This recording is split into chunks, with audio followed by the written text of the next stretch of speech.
Introduction to Scheduling is about transforming the maintenance plan into an actionable timeline that aligns with available labor, priorities, and operational windows. While planning defines what work needs to be done and how, scheduling decides when and by whom it will be executed. The core purpose of scheduling is to maximize the use of labor resources by assigning planned jobs to available technicians in a way that balances skill sets and job priorities.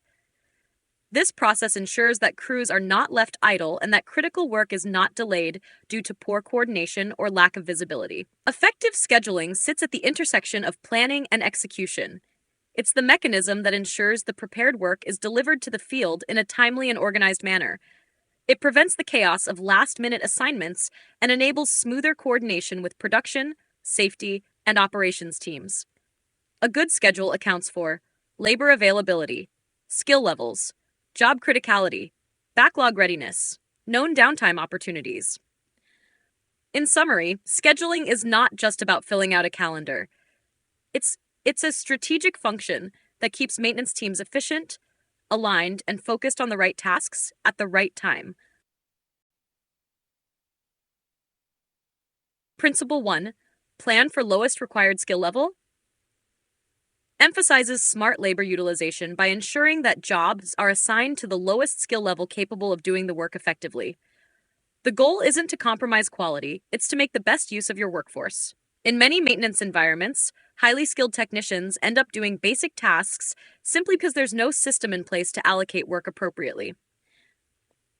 This leads to skill mismatch, where overqualified personnel handle routine work while complex jobs are delayed due to lack of specialized resources. By intentionally planning jobs based on the minimum required skill, organizations can free up higher-level technicians for jobs that truly require their expertise, improve overall crew output by avoiding bottlenecks, reduce labor cost per job by assigning tasks efficiently, balance workload more effectively across all trades and levels. This principle also supports workforce development. Junior or less experienced technicians gain exposure to regular work, allowing them to grow, while senior tradespeople can focus on high-impact, high-risk, or specialized tasks. In practice, this means that when preparing the schedule, planners and supervisors should evaluate each job and ask, who is the lowest qualified person that can do this job well and safely? Assigning accordingly boosts labor flexibility and supports better schedule adherence. Principle 2. Schedules and job priorities are important. Reinforces that scheduling isn't just about filling technician hours, it's about executing the right jobs, in the right order, at the right time. Every maintenance task has a level of urgency and criticality. Some jobs can wait a week without consequence, while others, like safety-related or production-critical issues, must be addressed immediately. If scheduling doesn't account for these priorities, resources may be spent on low-impact tasks while urgent needs are neglected, potentially leading to unplanned downtime or safety incidents. By incorporating a clear priority system, e.g., emergency, urgent, routine, planners and schedulers ensure that critical jobs are never delayed due to poor visibility or confusion. Technician efforts are aligned with business impact. Preventive, corrective, and project work are all balanced effectively. There's a shift away from reactive firefighting toward a structured, proactive workflow. Without clear priorities, the schedule becomes vulnerable to randomization, where whoever shouts the loudest gets the work done first. This leads to inefficiency, burnout, and breakdowns in reliability. Effective scheduling uses job priorities as a decision-making filter, ensuring limited resources are used where they matter most. It also builds credibility with operations because teams know that maintenance is focusing on the highest value work. Principle 3. Schedule from forecast of highest skills available focuses on beginning the scheduling process by identifying which highly skilled or specialized technicians will be available in the coming week. This top-down approach ensures that your most critical and skill-dependent jobs are covered first. Skilled labor is often the most limited and valuable resource in a maintenance organization. If you begin scheduling by filling easier tasks first, you might unintentionally assign general work to your most skilled people, leaving complex jobs uncovered when no one else can do them. By starting with a forecast of high skill availability, you can assign critical, specialized jobs to the right personnel early, avoid costly delays caused by skill shortages, optimize how remaining work is distributed among the rest of the crew, prevent bottlenecks that arise when the only technician capable of a job is already booked. This principle ensures that job-to-skill alignment is deliberate, not accidental.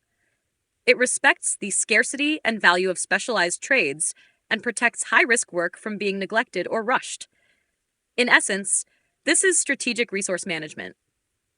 Schedulers should always ask, who with the highest skills will be available, and what jobs require them the most. This keeps your most critical jobs on track and your labor resources optimized. Principle 4, schedule for every work hour available, promotes the idea that a weekly schedule should aim to fill 100% of the crew's available labor hours, not just the time you're confident will be used, but all the time that could be productive. This principle drives labor efficiency and accountability.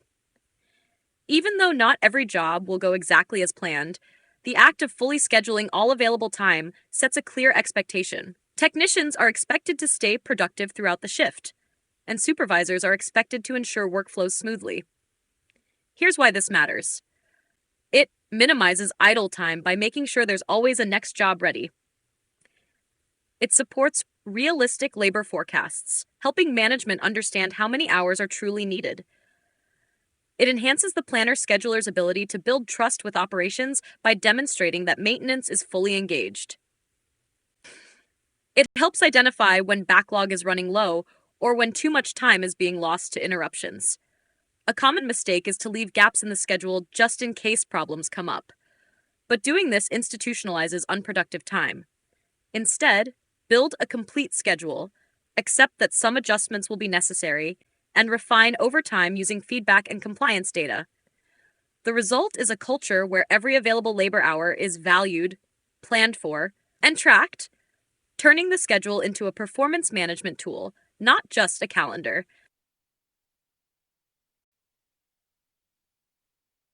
Principle 5, crew leader handles current day's work, introduces a clear distinction between strategic scheduling and daily execution management.